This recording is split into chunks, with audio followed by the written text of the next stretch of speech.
Hi, my name is Harry and this is Learn English with British Harry. I was born in London and I've lived here all of my life. Being a native speaker means that I understand the differences in the different types of accents and how to sound more British. Today we're going to focus on the RP accent, also known as received pronunciation. It is also known as Southern Standard British English, or SSBE. Now, why would you want to sound more British? Maybe it's for fun, maybe you're just interested, maybe you're watching TV shows or movies and think it's something nice to learn. Maybe you're an actor. Whatever your reason, I can help you to achieve the British accent in 5 simple steps. The first thing to consider when wanting to sound British is to think about the T sound. It's a t, as in the words water, better, that.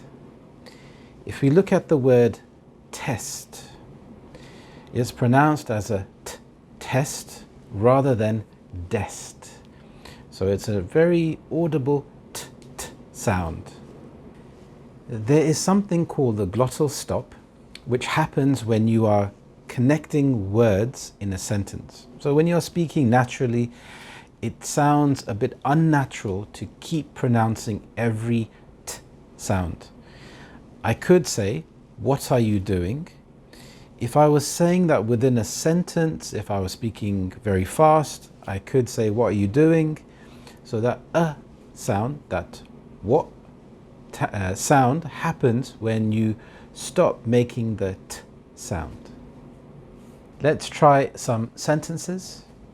The Tower of London is tremendous.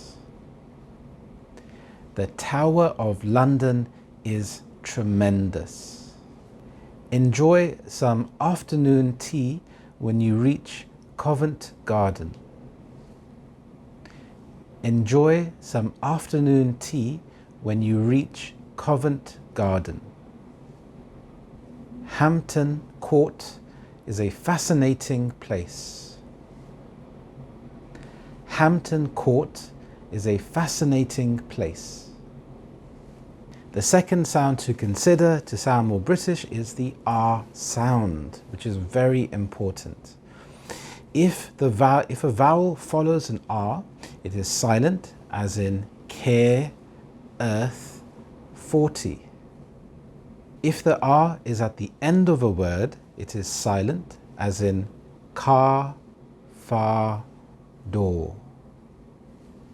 If there is a consonant sound after the R, it is silent, as in first, park, cared. In this word cared, the consonant sound is the D sound. Let's try some sentences. Winter Wonderland at Hyde Park is spectacular. Winter Wonderland at Hyde Park is spectacular. Be careful before you step on the train. Be careful before you step on the train.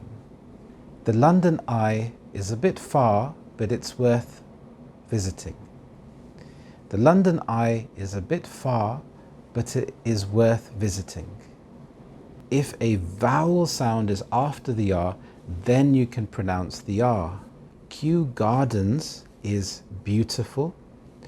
Kew Gardens is beautiful. Buy some bread and green vegetables from Sainsbury's. Buy some bread and green vegetables from Sainsbury's. Try not to take the wrong tube to Heathrow. Try not to take the wrong tube to Heathrow. You also pronounce the R with the linking R when the next word begins with a vowel. There are many things to buy at Camden Market. There are many things to buy at Camden Market. Trafalgar Square is not that far away from Piccadilly Circus.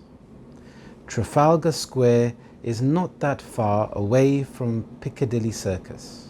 Step number 3 is the schwa sound. This is a fancy word to describe the sound.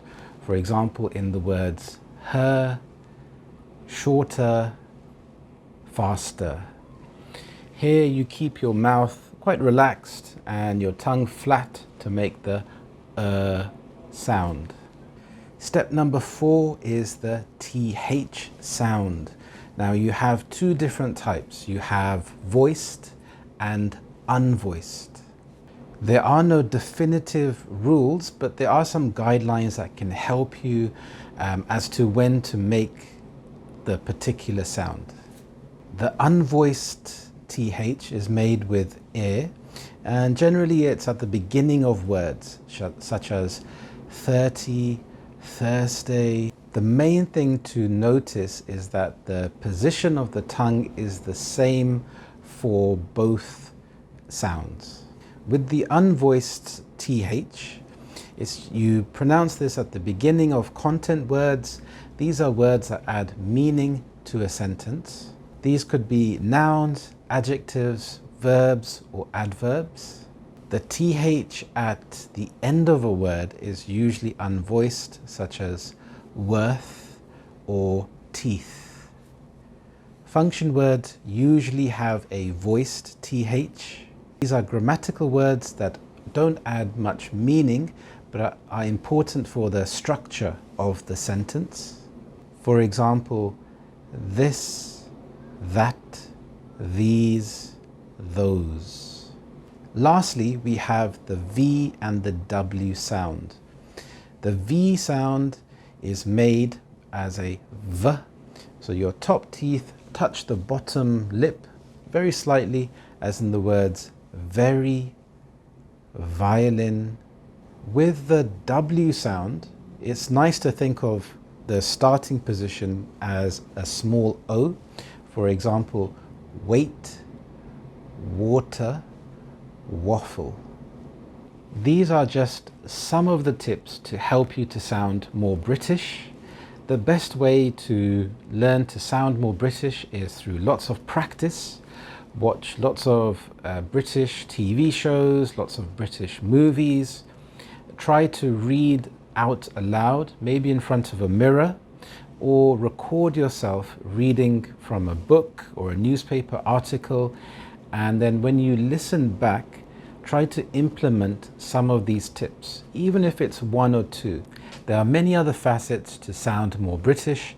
These can be your word choice, using idioms, or different British phrases that are quite unique to Britain or London to help you to sound more British, and I will cover these in future lessons. Thank you so much for watching. I'd appreciate it if you'd click that like and subscribe button, and I look forward to seeing you in the next video.